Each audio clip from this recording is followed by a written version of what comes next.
Eski bürokrat korрупционерлер, саясатчылардан тазаланышыбыз керек. Бул жалпы элдин талабы. 6 октябрь күнү аянтка чыккан эл люстрацияны аянтта кылабыз дешкенде элден суранып, баары мыйзам чегинде жасайлы. Ошого макул болгула дегенимде баарыңыздар макул болгонсуздар. Кудай буйрса, ошол убадамды аткарам.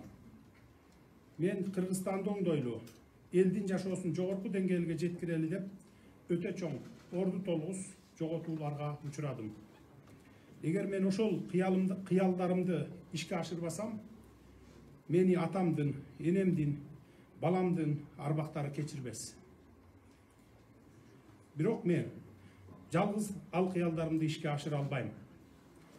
Мага бүгүнкүдөй эле сиздердин жалпы элдин колдоосу керек болот. Анткени коррупционерлерди, ууруларды жок кылуу өтө оор. Уурулардын тили буудай кууруп, баштары компьютерде иштеген, жети баштуу ажыдар сыяктуу адам сапатынан чыгып, кайсы жолдор менен уурдап, бирок кантип жооптон кутулуп кетүүнүн жолдорун тыкыр өздөштүргөндөрдөн экен. Урматтуу мекендештер, ар бир мамлекеттин байлыгы бул анын эл журту. Биздин эл журтубуз акыркы 30 жыл ичинде ушул коррупционерлердин айынан чет өлкөлөргө чачырап кетишти. Бүгүнкү күндө 2 миллион элибиз сыртта жүрөт. Биз аларды жакын арада кайтарып келишибиз керек. Ар бир үйдөн жок эле дегенде бирден мүчө чет өлкөлөрдө жүрүшөт. Аларды кайтарууга ар бир үй бүлө кызыктар. Мамлекетибиздин 5 миллиард долларлык тышкы карызынан кутулалы. Ага жетүү үчүн баарыбыз бир жакадан баш, бир жеңден кол чыгаралы. Дагы бир нерсени баса белгилеп айта кетейин. Биз кыйынчылыкты ынтымак менен, биримдик менен жеңерибизди унутпасак. Кыргыз Республикасынын президенттигине талапкерлигин көрсөткөн атаандаштарыма да чын дилден чыккан терең ыраазычылыктарымды билдирем. Азыркы тапта ынтымактан кетип, бири-бирибизге акарат айтуу, жалган маалымат, ушак айың менен алпырышуу олтуранын эч кандай кажети жок. Мындан биз өлкөбүзгө зыян гана алып келебиз. Президенттикке өз талапкерлигин койгон инсандарыбыздын көбү иш тажрыйбасы бар. Мекен үчүн зор кызмат өтөсөм деген дасыккан чоң саясатчылар. Биз алардын иш тажрыйбасын, жаркын идеяларын өлкөбүз үчүн жумшоого тийишпиз. Ошондуктан атаандаштарыма Кыргызстандыбыздын келечеги, өлкө тагдыры үчүн жеке кызыкчылыктарыбызды сүрүп чыгарып, бирге олтуруп, кеңешип, кеңири маектешип, ынтымак менен биримдикте иш алып барганыбыз эң туура деп айтып кетермин. Менин жүрөгүмдө кекчилдик, өч алуу же таш боордук деген терс сапаттар жок. Менде бир гана Кыргызстанды бакубат, өнүккөн өлкөгө айландырсам деген тилек бар. Урматтуу мекендештер, келиңиздер, Кыргызстаныбызды кубаттуу мамлекетке, элибизди ынтымактуу элге айландыралы. Ар бирибиз мекенчил бололу. Бар болуңуздар, көңүл бурганыңыздар үчүн терең ыраазычылык билдирем. Уважаемые кыргызстанцы, выражаю вам огромную признательность за то, что большинство из вас поддержало мою кандидатуру. Ваши голоса, отданные за меня, наполняют меня силой и уверенностью, дают заряд на предстоящую работу. Я приложу все свои силы, чтобы оправдать ваше доверие. Я прихожу к власти в тяжелейших для страны условиях. Повсеместный кризис, да и политическая ситуация оставляет желать лучшего. Поэтому я еще раз нуждаюсь в вашей поддержке на ближайшие 3-4 года, чем сегодня. Вы все хорошо знаете, что для меня решение накопившихся за 30 лет проблем 1-2 лет недостаточно. Несмотря на это, я уверен, нам удастся в скором времени исправить экономическую ситуацию в течение 2-3 лет, выйти из кризиса. Для этого нам нужна политическая стабильность. За прошедшие 30 лет в нашей стране коррупция запустила свои корни практически во все сферы нашей жизни. Отныне мы не допустим такого безобразия. Как говорил наш писатель Чолпонбек Абыкеев, мы должны быть далеки от того уродливого мышления, чтобы не трогать коррупционеров из нашего аила, боритесь с коррупционерами из соседнего села. Каждый кыргызстанец должен внести свою лепту в борьбу с коррупцией. Мы не повторим ошибки прежних властей. Вся работа будет вестись открыто и прозрачно. Двери правительства всегда будут открыты для народа. Все предложения и насущные проблемы будут обсуждаться открыто, с участием гражданского общества. Мы не допустим политических гонений, но и мы не будем укрывать нарушивших закон. Кто бы ни был, политик или частное лицо, если нарушил закон, то должен ответить перед законом и народом. Мы должны очиститься от старых бюрократов и коррупционеров. Это требование народа. Народ, вышедший на площадь 6 октября, собирался провести иллюстрацию прямо на площади. Но когда я заявил, что все должно быть в рамках закона, вы все согласились. И я выполню это обещание. Но я не смогу осуществить все эти планы в одиночку. Теперь мне еще больше нужна ваша поддержка. Уважаемые соотечественники, богатство каждого государства – это люди. За годы независимости из-за коррупционной, порочной власти почти треть наших граждан были вынуждены за рубеж в поисках лучшей доли. Почти в каждой семье есть тот, кто вынужден жить за границей, чтобы обеспечить своих родных. И в каждой семье ждут с нетерпением своих близких. Наша задача – вернуть их в самое ближайшее время домой, обеспечить достойной работой и уровнем жизни. Мы должны погасить 5-миллиардный долг государства. И для того, чтобы все это сделать, необходимо, чтобы мы все, народ Кыргызстана, объединились. Политические оппоненты, все кандидаты в президенты, оппозиционеры и те, кто далек от политики. Мы обязаны использовать этот уникальный шанс на обновление страны, сделать наши мечты о светлом будущем Кыргызстана реальностью. Уважаемые друзья, в моем сердце нет злости или ненависти ни к своим соперникам, ни к тем, кто приложил все усилия, чтобы дискредитировать меня, чтобы не дать свершиться народной воле. Давайте все вместе превратим наш Кыргызстан в процветающую и счастливую страну. Пусть каждый из нас будет патриотом. Спасибо за внимание. Уважаемые коллеги, переходим на вопрос-ответы. Акипресс Салия. Ожидали ли вы 80% голосов? Садыр Нургоджоевич. Да, я вас слушаю. Ожидали ли вы... Я здесь, просто я не могу встать, чтобы коллегам не мешать. Ожидали ли вы 80% голосов? Ну, честно говоря, я не ожидал.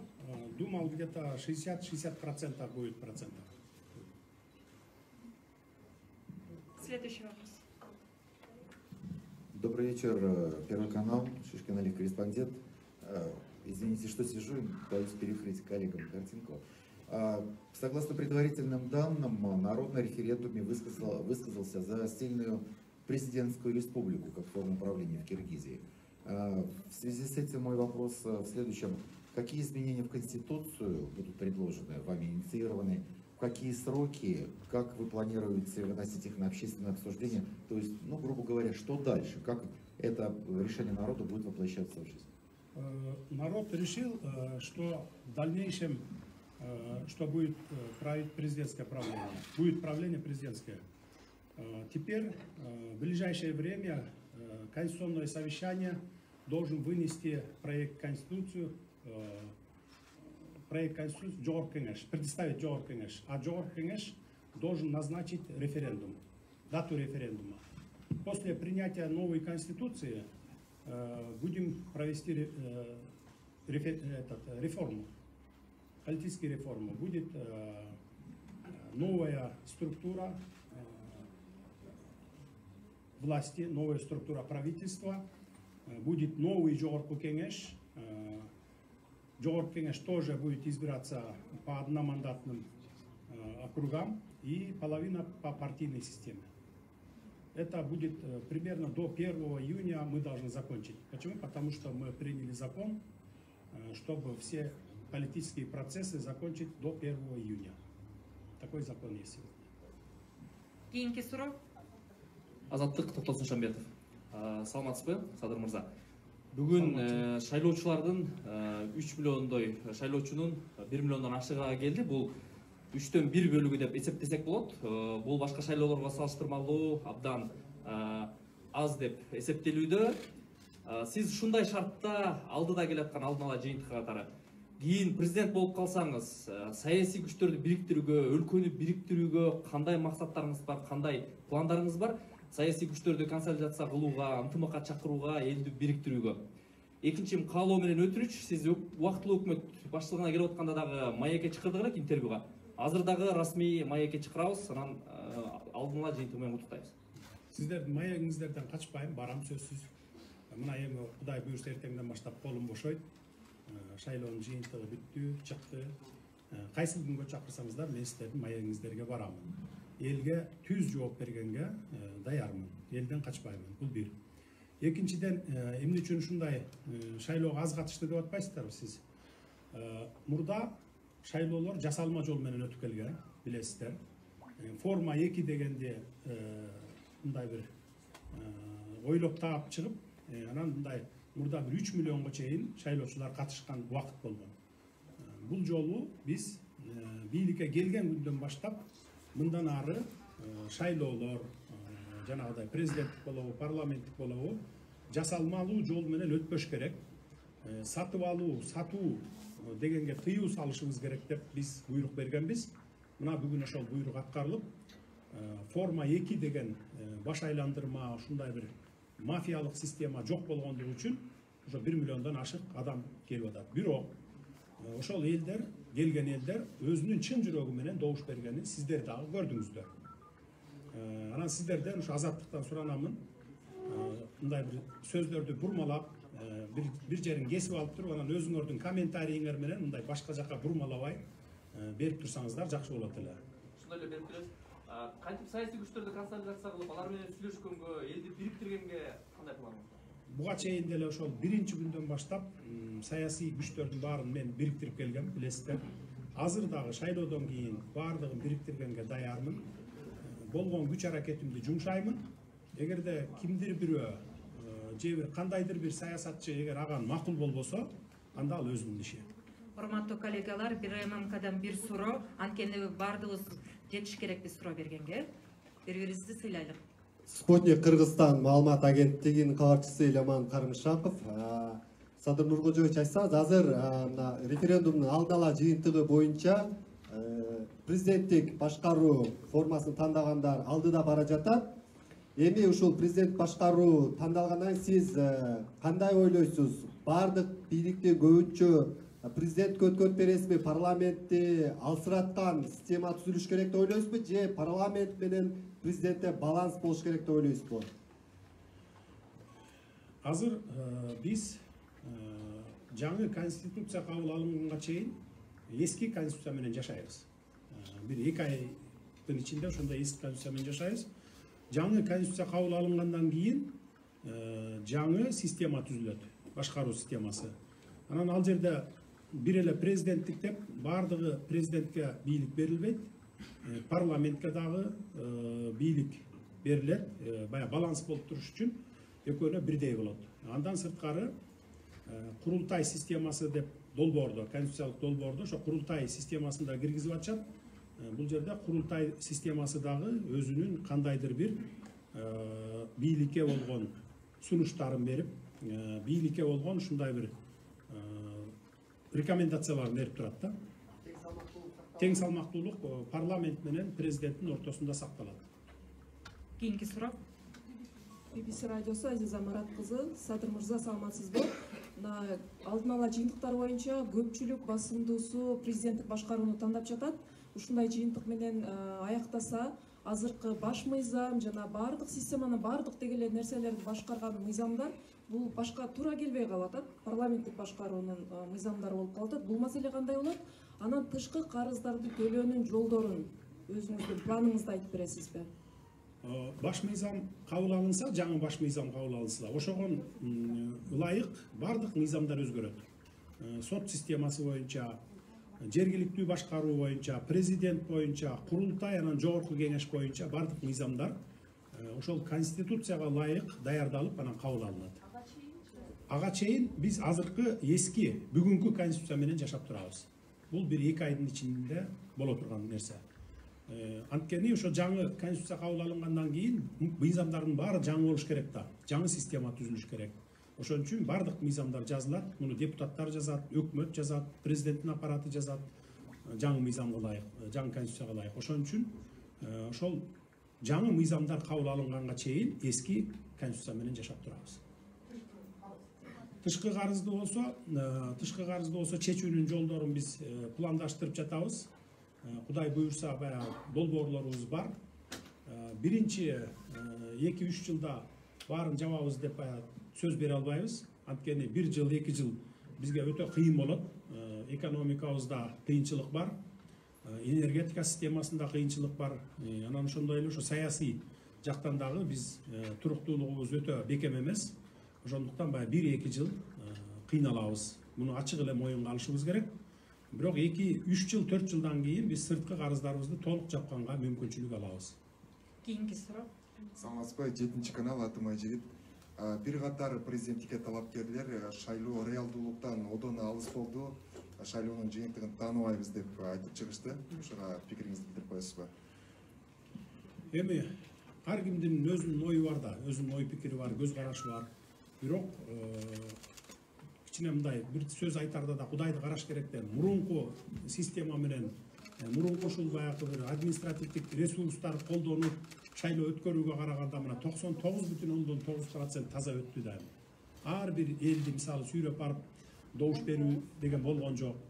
Мурда мугалимдерди, врачтарды 5тен киши алып келесиң, 10дон добуш алып бересиң деп кыйначып эле чогулуштарга бийликтик баягы талапкер барганда кыйнап алып келчү эле, андай болгон жок да. Бул шайлоодо андайды биз жол берген жокпуз. Мындан кийин деле парламенттик шайлоо ал деле көз ачып жумганча келет. Кудай буюрса, ушу майдын аягында парламенттик шайлоо болот деп күтүп атабыз. Биздин долбоор боюнча, баягы конституциялык кеңешмелердин сунушу боюнча. Кудай буюрса, ал деле көз ачып жумганча келет. Ошондо деле көрөсүздөр. Бийликтик ресурстарды же болбосо сатуу алуу деген ушундай мурдакыдай акмакчылыкты биз жол бербейбиз. Ага толук мына сиздерди ынандырып айтып кете алабыз. Мындан ары шайлоолор дайыма таза өтөт. Анткени биз мурда элдердин бай оюнда калыптанып калган борбордук шайлоо комиссиясы ушу шайлоолорду жасап коет деген. Менде деле ушу өзүм ушу бийликке келгенге чейин менде деле ошондой көз караш болчу. Анан ушу бийликке келгенден кийин мен барып көрөйүнчү кандай экен, сервери кандай экен, кандай контролдоп турат экен, көзөмөлдөп турат экен деп баргандан кийин мен өзүм баягы толук ынандым да. Анткени ал жерде жасашка мүмкүн эмес экен.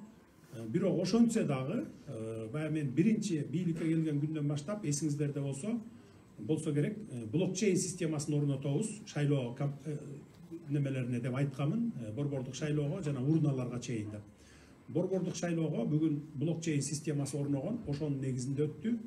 Кудай буюрса, кийинки 5 жылдыкта ар бир урнага чейин ушу блокчейн системасын орнотуп, анан ушул баягы өнүккөн өлкөлөр сыяктуу бүгүн мисалы мигранттар добуш бере албай калды да көпчүлүгү мисалы. Кийинки 5 жылдыкта Кудай буюрса ар бир өлкөдө жүргөн жарандарыбыз, мейли Россияда болобу, Казакстанда, Америкада, Европада болобу, дүйнөнүн булуң бурчунда жүргөн баягы биздин жарандарыбыз өзүнүн смартфонунан добуш бергендей системага жетебиз. Телеканал НТС. Арыбаңыз Садыр мырза, биринчи суроом, өкмөт башчы ким болот? Жана азыр социалдык тармактарда маалымат жүрөт, айрым талапкерлердин тарапташтары Борбор калабызынын Булуң бурчунда чогулуп атат дегенчи. Эми сиздердин тарапташтарыңыздар менен кагылышы болот деп коркпойсузбу? Рахмат. Өкмөт башчыны ойлоно элекпиз. Азыр эми жаңы эле жыйынтыгы чыгып атат. Эртең бир күндөн баштап ойлонобуз, Кудай буйрса. Анан эми ал кимдин тарапташтары чыгып аткан боюнча маалыматым жок. Кимдин тарапташтары болсо дагы, меники болобу, башканыкы болобу, көпчүлүк элдин берген добушун сыйлаш керек. Азчылык көпчүлүккө баш ийет.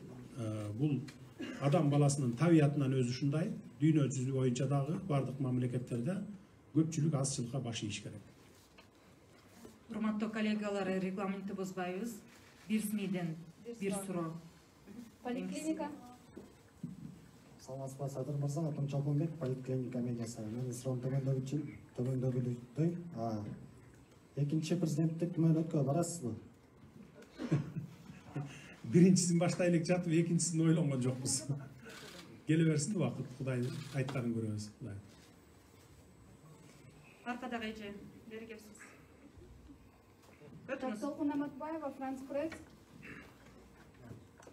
Садыр Нургоевич, вы уже были в агентстве по борьбе с коррупцией. Ну, почему вам тогда не удалось эффективно бороться с коррупцией? И как конкретно вы теперь собираетесь это сделать?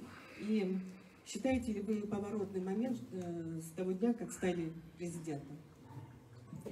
Эже, сиз жакшы билесиз да, ал убакта комиссар деген ошо агентство по предупреждению коррупции деген агенттик, бул баягы кыргызча айтканда аты улук, су парасы курук деп коет го. Мындай бир названиясы ошондой болгон менен бизде эч кандай полномочия жок болчу да. Оперативдик кызматыбыз жок болчу, тергөө кызматыбыз жок болчу, жөн гана компьютерде мониторинг жасап отура турган агенттик болчу. Анан кантип коррупция менен күрөшөт элек ошол убакта. Эгерде биз өкмөттүн мүчөсү да эмес болчубуз ал убакта. Негизи мыйзам боюнча, анан кийин баягы нормативдик нормалар боюнча өкмөттүн мүчөлөрүнө бардык кагаздар келип турат макулдашууга. Бизге келчү эмес андай. Бизде маалымат да жок болчу. Ал убакта 2008-2009 жылдар болчу, кийин мен 2010 жылы бардык коррупциялык моменттерди ачып чыктым. Азыр ошо көпчүлүк оппоненттерим ошол суроону берет дайыма эле. Сиз комиссар болуп турганда эмне үчүн ачкан эмессиз деп. Ошондуктан менде эч кандай маалымат жок болсо, өкмөттүн мүчөсү эмес болсом, ошон үчүн мен аны көтөргөн эмесмин ал маселени. Кийинки суроо. Супер ТВ телеканалы Тахмина Кенжебек кызы, саламатсызбы. Супер ТВнын жалпы жамааты сиздин бүгүнкү жеңишиңиз менен куттуктайт. Анан президент катары биринчи жарлыгыңыз эмне болот? Аны ойлону элекпиз. Азыр жаңы эле баягы результатын көрүп кубанып, ошон үчүн сиздердин алдыңыздарга элдин алдына чыгып ыраазычылык айтып коелу деп гана турабыз. Андай долбоорубуз пока жок. Международное агентство это ТАСС. Садыр Нургоевич, такой вопрос. Как вы собираетесь выстраивать отношения с Российской Федерацией? Намерены ли сохранить или еще больше углубить их? Россия у нас союзнический партнер, главный стратегический партнер. Мы с ними союзники. Мы жили при Союзе 70 лет вместе, при СССР. После развала Советского Союза в течение 30 лет мы являемся с ними стратегическим партнером, главным союзником. Остается главным союзником Россия, Российская Федерация. Суперкейджи сайты. Саламатсызбы.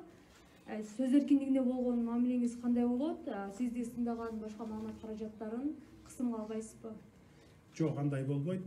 Бирок мен сөз эркиндигин толук мындай коргоого өзүм дагы ынтызармын. Сөзсүз түрдө мен коргойм. Эгерде сиздерге кандайдыр бир куугунтук болуп аткан болсо болушамын. Бирок мен көптөн көп суранамын сиздерди. Ушу менин сөзүм болобу, же башка саясатчынын болобу, өкмөт мүчөлөрүнүн болобу сөздөрүн мындай кыркып алып, анан өзүңөрдүн комментарий менен башка жакка сүйрөбөй, мындай эки тараптуу кылып туруп, баягы мындай калыс пикириңерди жазып турсаңыздар, анда эч кандай куугунтук да болбойт. Мындай сиздерден дагы ошол кандай десем эми мындай бир сиздерден дагы ушу жоопкерчиликти мен суранат элем да, ошону калыс алып барыш керек деп. Анткени мына ушул шайлоо учурунда мен көп күбө болдум. Азаттыктардын өкүлүнөн сурап атканым да ошол. менин сөздөрүмдү кыркып алып туруп, анан өзүлөрү баягы комментарий берип, башка жакка сүйрөгөнгө аракет кылып, элдин оюн бурганга, тескери бурганга аракет кылган ушундай моменттер болду. Эми мындан ары андай кылбашыңыздарды суранамын. Фактылар болсо биз сиз чыгарабыз, ошону алып келсеңиз биз кайсыл жерде. Мен сиздерден суранамын, ошентип сөзүмдү бөлүп алып туруп, анан өзүңөрдүн комментарий менен башка жака бурбай, ушундай алып барсаңыздар, калыс болот да ошондо.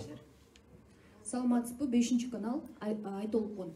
Октябрь окуясынан кийин бийликке келдиңиз. Октябрь окуясында жаракат алган адамдарга кандай жардам болот? Анан кийин ошол бийлик мыйзам алдында алардын ден соолугу үчүн, саламаттыгы үчүн ким жооп берет?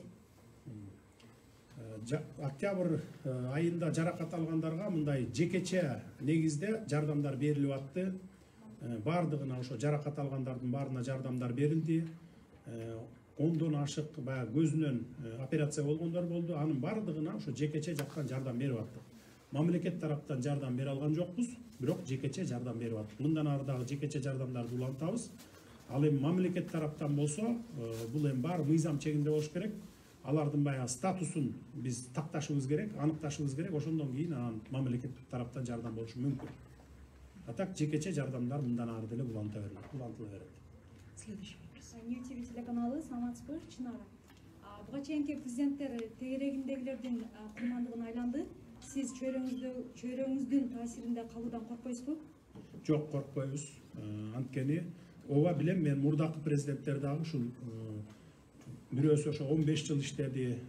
Биринчи 5 жылдык, 5,5 жылдык ишин жакшы аткарган.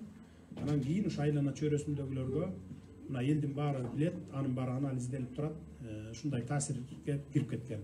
Андан кийин ушу экинчи президент дагы бир 2 жыл, 3 жыл жакшы иштеп, андан кийин өзүнүн ошол айлана чөйрөсүндөгү жакын адамдарына ушул башкартып жиберген. Андан кийинки президентибиз дагы жардамчыларына, өзлөрүнүн айдоочуларына башкартып ийген учурлар болгон. Бирок менде андай катачылыктар болбойт. Анткени биз тарыхтан сабак алган адамдарбыз. Кудай буйрса, канча жыл башкарып отурсам мамлекетти, ошончо жыл мен өзүм гана башкарам. Досторго башкартпайм, шопурларга башкартпайм, жардамчыларга башкартпайм, жана туугандарыма башкартпайм. Уважаемые коллеги, еще 2 вопроса. Шайлоодон кийин кайсы бир саясатчыларга, аткаминерлерге, чиновниктерге кылмыш иши козголобу? Эгер козголсо, кимдерге? Ким болбосун, мейли саясатчы болобу, аткаминер болобу, жөнөкөй адам болобу, жөнөкөй жаран болобу, бардыгына эгерде мамлекеттен уурдаган болсо, элге зыян келтирген болсо, сөзсүз түрдө иш козголуп, суракка чакырылып, уурдалгандын баарын 2 эсе, 3 эсе кылып мамлекетке кайтарып бериш керек. Талапкерлердин арасынан? Мен аны айта албайм. Талапкерлердин арасынан деле менин маалыматым боюнча бар болчу. Анан алар ушул суракка чакырылгандан коркуп, ушу талапкер болуп, 2 ай болсо дагы ушу мандат алып, ушу талапкер деген мандаттын аркасына жамынып, ушу 2 ай ушу шайлоодун учурунда мындай бир жоопко тартылбай калайын деген максатты көздөгөндөр дагы бар болчу. Следующий вопрос. Урматтуу президент, бул жакта. Мен Турциянын маалымат, улуттук маалымат агентствосунун өкүлү Анадол Алиев Назир атым.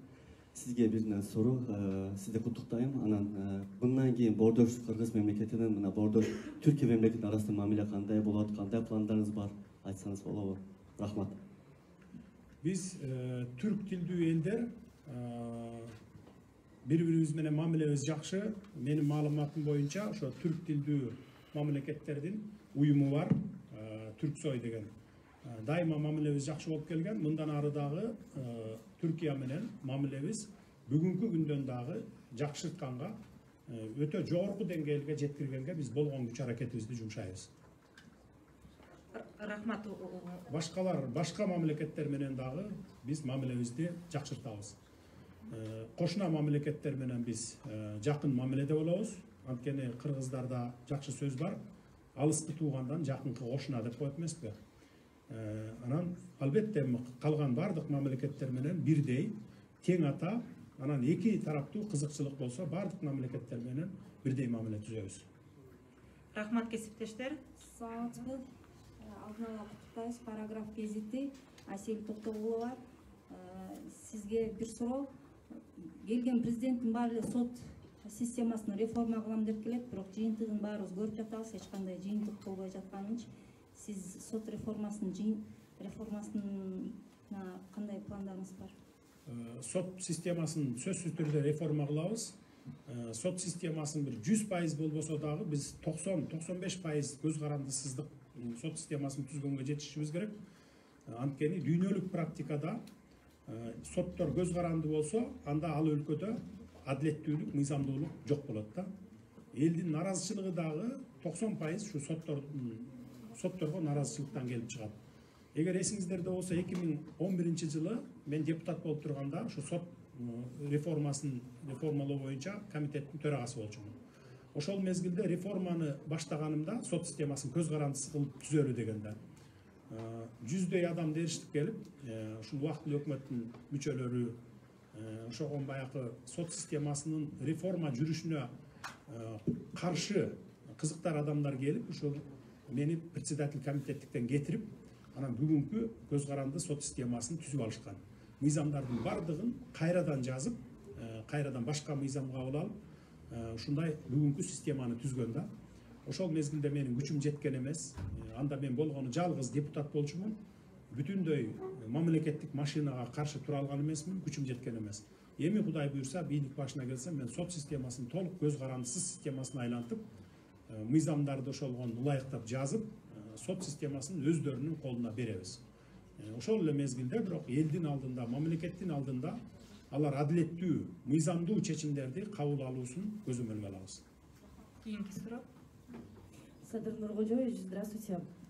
Аида Джумашева, 24 KG. Скажите, есть ли у вас уже определенные претенденты на какие-то должности? Собираетесь ли вы кого-то из своих друзей, может быть, знакомых на эти должности, да, как бы сажать? И другой вопрос о том, вы сказали, что все будет да, в рамках закона и так далее и тому подобное. А если вдруг кого-то из ваших близких заподозрят в коррупции, намерены ли вы, скажем так, его тоже, да, привлекать к ответственности? Спасибо. Айдайым, мейли ким болбосун, мен оппоненттерим болобу же жана башка адамдар болобу, Кыргызстандын жарандары. Саясий должносттор баягы президенттин указы менен же премьер-министрдин буйругу менен гана бекит. Калган бардык должносттар бүт баары конкурстук негизинде дайындалат да. Анан менин жакындарым болобу, бир туугандарым болобу, эгерде мындай коррупциялык иштерге аралашкан болсо, жанагындай бир мыйзамсыз иштерге аралашкан болсо, алар сөзсүз жазасын тартат. Мен аны бардык жакта айтып атамын, муну мен сөз менен эмес, иш менен далилдеп берем.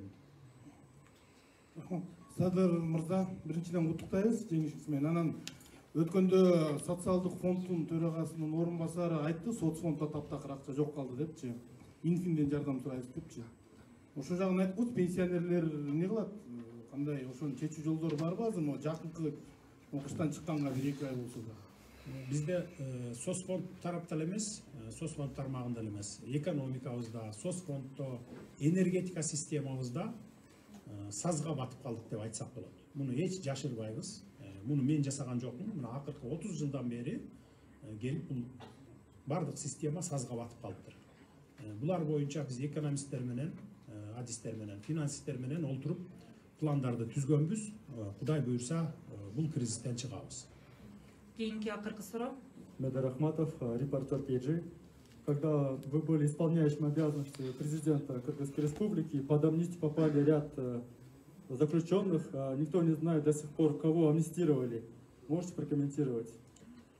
230 адам ырайым алып чыккан, 38 адам, 38 бекен, ошо мен жаңылышпасам, жылдары кыскарган.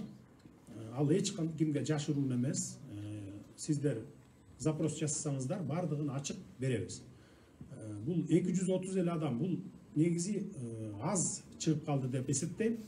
Анткени мен отурган түрмөдө эле 500дөн ашык адамдар баягындай бир майда чүйдө кылмыш менен 1000 адам болсо ошонун жарымы 50%. Майда чүйдө кылмыш менен же болбосо жанагындай подставить этип камап койгон, же болбосо баягы жөн күнөөсү жок адамдар отурган дагы фактылар бар. Алардын баардыгын биз ревизия кылып, комиссия түзүп, мындан ары дагы ошондой баягы адилетсиз камалган, мыйзамсыз камалган адамдарды чыгарабыз. Анан майда чүйдө кылмыштар менен отургандарды да чыгарышыбыз керек. Анткени бизге ал мамлекетибизге жакшылык алып келбейт. Анткени аларды биз багуу үчүн сиз экөөбүздүн чөнтөгүбүздөн күнүгө акча бөлүп берип турабыз. Бир адамга ушу 100 сомдун тегерегинде акча кетет түрмөгө. Аларды андан көрөкчө биз чыгарып жиберсек, баягындай ырайым берүү жолу мененби, же болбосо амнистия мененби чыгарып жиберсек, бизге ал пайда гана алып келет. Мамлекетке пайда болот биринчиден, бюджеттен акча кетпейт. Экинчиден ал барып өзүнүн үй бүлөсүн, бала чакасын багат, бир жерде ишке кирсе, андан салык төгөт, тескерисинче мамлекетке пайда алып келет. Биз мындан ары айрыкча ушул журналисттер тармагы ушундай маселелерди экинчи жагын иликтеп, баягы иликтебей туруп, мындай бир жактылуу паникага түшүп, же болбосо элдин ушу маанайын бурганды токтотушубуз керек. Экинчи жагын дагы толук изилдеш керек. Пайдабы же зыянбы? Эгерде зыян боло турган болсо, анда көтөрүп чыксаңыздар жакшы болот. Ал жеке эле мага эмес, журналисттерге эле эмес, элге, мамлекетке пайдасын тийгизет. Экономикалык комиссия боюнча ошол Матраимовго сиз өзүңүз шашмага каматпай акча төлөсүн дедиңизби? Мындан кийин дагы ошондой сыяктуу шектүүлөргө өзүңүз кийлигишип каматпай акчасын аласызбы, же мындан кийин сот анан укук коргоо органдарына бересизби? Менин кийлигишкенге акым жок. Бардыгы мыйзам чегинде болот. Бардыгы мыйзам чегинде болот. Ким болбосун, экономикалык амнистияга туш келсе, ошол мыйзамдын негизинде болот. Урматтуу кесиптештер, бири-бирибизди сыйлайлык, башка имамкаларга да сөз жетпей калды. Биз сиздерге 2-3 суроо берип атабыз. Саясатчылар жок, саясатчылар негизи саясатчылар дегендин арасында жок да, негизичи жалаң карапайым элдин балдары. Рахмат кесиптештер. Мына азыркы шайлоо штабыңызда сиздин мурда эле Биримдик партиясында, Мекеним Кыргызстан партиясында иштегендердин дээрлик көпчүлүгү сиздин штабыңызга келип иштеп калышты. Аларды көрдүңүз да, дагы бир аз убакыттан кийин Сооронбай Жээнбековдун тагдыры кайталанып калат деп коркпойсузбу? Жок, антип коркпойм. Анткени мен кимдин болбосун алдында милдеттенме алган жокмун. Мейли мурда кайсы партияга иштебесин, кимге иштебесин, жана андан сырткары, алардан сырткары менин өзүмдүн дагы тарапташтарым бар, мекенчилдер бар. Алар дагы ушул болгон күчүн жумшап иштеп беришти. Алар ушу мени бийликке алып келип туруп, андан ары көз каранды кылып алайын деп алып келген жок.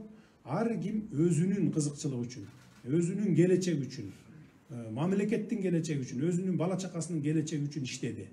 Мени алып келип кызматка койгону, ал мейли Биримдик болобу, Мекеним Кыргызстан болобу, же мекенчил болобу, келечегинен жакшы үмүт, жакшы келечектен үмүт кылып алып келди. Ошондуктан мен алардын алдында милдеттенме албайм, алганда эмесмин. Мен болгону мамлекеттин кызыкчылыгы үчүн иштейм. Рахмат урматтуу кесиптештер, бүгүнкү келип келтиргениңизге чоң рахмат. Сиздер үчүн атайын комнатада пресс-конференция. Бериңиз, акыркы суроо болсун.